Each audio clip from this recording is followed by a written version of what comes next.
ವಿದ್ಯುತ್ ಸ್ಪರ್ಶ ಕಾರ್ಮಿಕ ಸಾವು, 4 ಗಾಯ.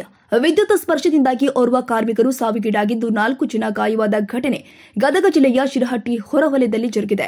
ಹೊಸ ಲೇಔಟ್ನಲ್ಲಿ ಕೆಲಸ ಮಾಡ್ತಾ ಇದ್ದ ಕಾರ್ಮಿಕ ವಿಜಯ್ ಚಿಲ್ವಾದಿ 26 ವರ್ಷ ಎಂಬಾತ ಮೃತಪಟ್ಟಿರುವ ದುರ್ದೈವಿ ಕಾರ್ಮಿಕನಾಗಿದ್ದು, ಈತ ಧಾರವಾಡ ಜಿಲ್ಲೆಯ ಪಡೆಸೂರು ಗ್ರಾಮದ ನಿವಾಸಿ ಅಂತ ಹೇಳಲಾಗ್ತಾ ಇದೆ. ಶಿರಹಟ್ಟಿ ಪಟ್ಟಣದ ಹೊರವಲಯದ ಕಪ್ಪತ್ತನವರ್ ಲೇಔಟ್ನಲ್ಲಿ ಒಟ್ಟು 5 ಜನ ಕಾರ್ಮಿಕರು ಕೆಲಸ ಮಾಡ್ತಾ ಇದ್ರು. ವಿದ್ಯುತ್ ಕಂಬವನ್ನು ಅಳವಡಿಸುವ ವೇಳೆ ಈ ಅವಘಡ ಸಂಭವಿಸಿದ್ದು, ಇತರ 4 ಜನರು ಕೂಡ ಪ್ರಾಣಾಪಾಯದಿಂದ ಪಾರಾಗಿದ್ದಾರೆ. ಶಿರಹಟ್ಟಿ ಪೊಲೀಸ್ ಠಾಣೆಯಲ್ಲಿ ಈ ಕುರಿತು ಪ್ರಕರಣ ದಾಖಲಾಗಿದೆ. ಚಂದ್ರಶೇಖರ್ ಸೋಮಣ್ಣವರ